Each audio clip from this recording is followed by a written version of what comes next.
10 mai 1940, Seconde Guerre mondiale, les Pays-Bas. L'Allemagne nazie lance son invasion, justifiant l'assaut par une fausse affirmation selon laquelle la Grande-Bretagne fait France préparait de frapper travers les Pays-Bas et Belgique. Le Luftwaffe, l'armée de l'air allemande, largue les parachutistes pour capturer des positions clés et soutenir l'avance des forces terrestres à travers le pays. L'attaque comprend des raids aériens dévastateurs sur Rotterdam le 14 mai.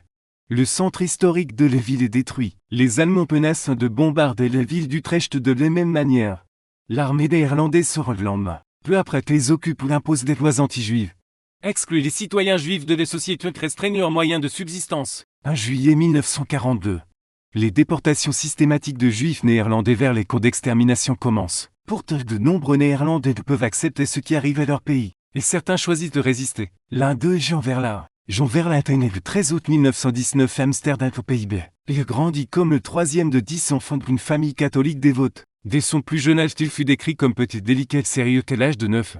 Il décida de consacrer sa vie à Dieu et de devenir prêtre après avoir terminé ses études à l'école paroissiale jésuite. L'Amsterdam, il fut accepté au séminaire de la ville de Saint-de-Rotre au sud des Pays-Bas. Pendant 3 ans qu'il étudiait avec détermination. Mais finalement, le recteur l'informait qu'il n'était pas fait pour la prêtrise. Déçu mais toujours ambitieux, Verlaat retourne à Amsterdam à l'âge de 16 ans et commence à étudier chez lui pour ses examens finaux. Ses pensées se tournèrent bientôt vers une autre vocation, le service militaire. À l'époque, il lui manquait un demi-centimètre pour être admissible, mais déterminé de servir.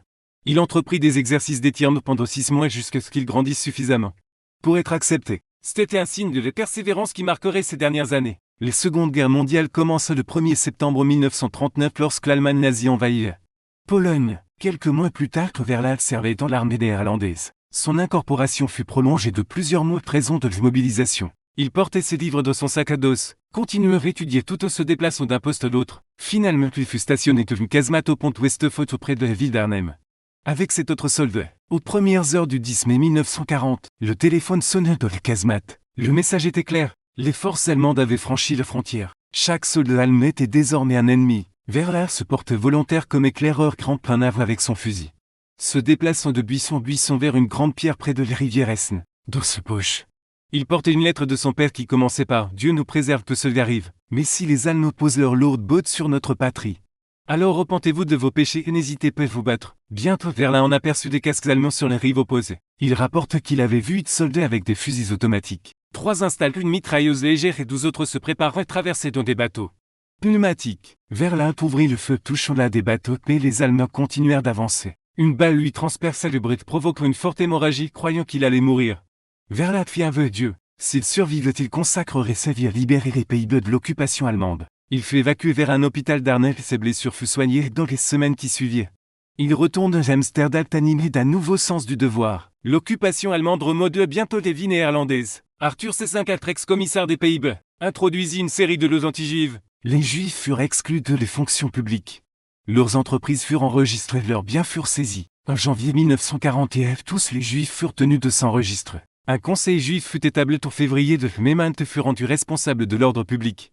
Dans des quartiers juifs, les punitions pour désobéissance étaient sévères. Le 29 avril 1942, les règlements forçant les Juifs à porter une étoile de David jaune furent annoncés. Quiconque était pris son insigne après le 5 mai risque l'arrestation et la déportation vers des camps tels que Mauthausen, ce qui était largement compris comme une condamnation à mort. En juillet 1942, les déportations systématiques des Juifs néerlandais commencèrent, principalement vers Auschwitz-Sobibor, Pologne occupée par les Allemands. Le dernier train quittait le camp de transit nazi de Westerbork pour Auschwitz le 3 septembre 1944. Au cours de ces 2 années, les Allemands et leurs collaborateurs néerlandais déportèrent environ 170 Juifs, où la grande majorité fut assassinée. Seuls 5-200 survécurent. 25 à 30 autres se cachèrent avec l'aide de faits résistance dont les 2 tiers survécurent. C'est dans cette atmosphère de persécution et de peur que Furlan trouvait son chemin vers le résistance. Dans le train de retour d'Amsterdam, encore convalescence de ses blessures.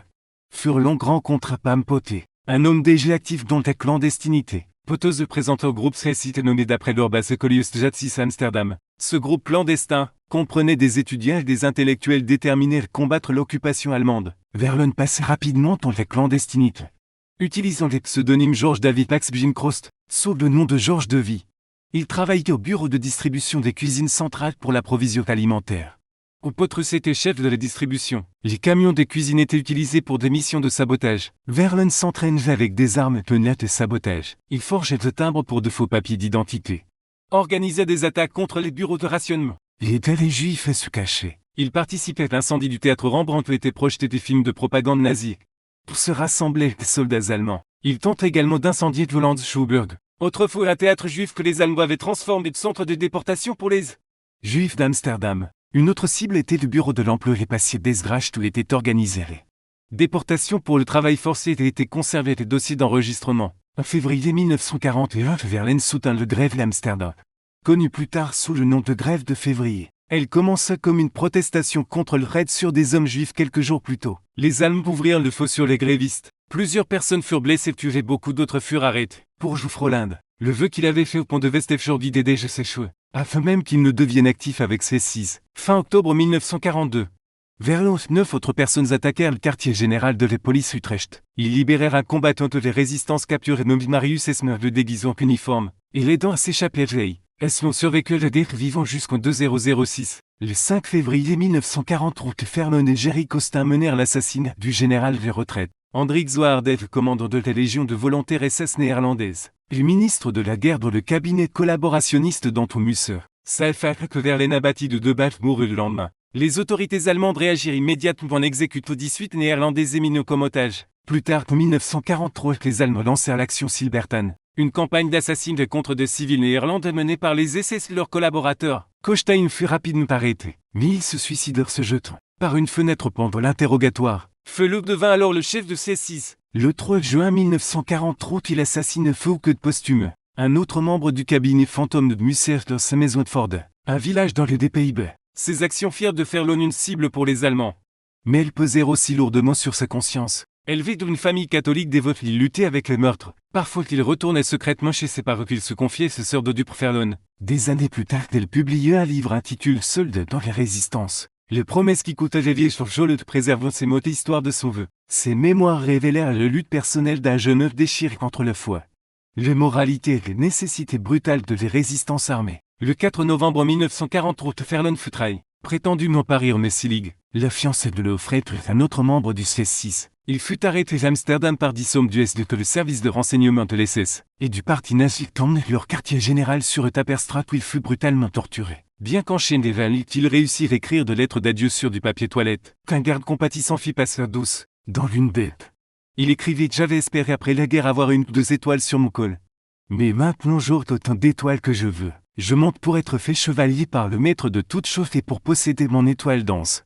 Le ciel. Le 6 janvier 1944, Jouffrolich fut jugé et condamné à mort. Le lendemain, le 7 janvier 1944, il fut exécuté par un peloton d'exécution Broldorf Vlachte près de Veille. Un lieu où de nombreux résistants furent tués. Jolot fut enterré d'une tombe anonyme. Il avait 24 ans. Les actions de Jean Verlave pendant la guerre symbolisèrent les bravoures et le sacrifice de la résistance néerlandaise. Dans leur lutte contre l'occupation nazie, son dévouement inébranlable à la liberté et la justice continue d'inspirer des générations. Et sa mémoire demeure un phare d'espoir face à l'oppression. Le 24 novembre 1945, une plaque commémorative pour Jean Veloun et son paroissien Gerard Stein fut dévoilée à Bloemkeuken. L'église catholique romaine de Saint-François d'Assise à Amsterdam fut conçue par Willem Advedoud. La sculpture montre une mère levant son épée contre un serpent, un symbole de la lutte contre le mal. Elle demeure un rappel du sacrifice de Jouffrolich et du prix payé par tous ceux qui ont résisté à la tyrannie nazie. Avant de terminer l'histoire de Joe, jette un œil à Eldrist JTV. Votre destination spéciale pour les vrais amateurs d'histoire. Découvrez des documentaires exclusifs et des histoires incroyables que vous ne trouverez nulle part ailleurs. Merci d'avoir regardé. N'oubliez pas de vous abonner pour plus de contenu.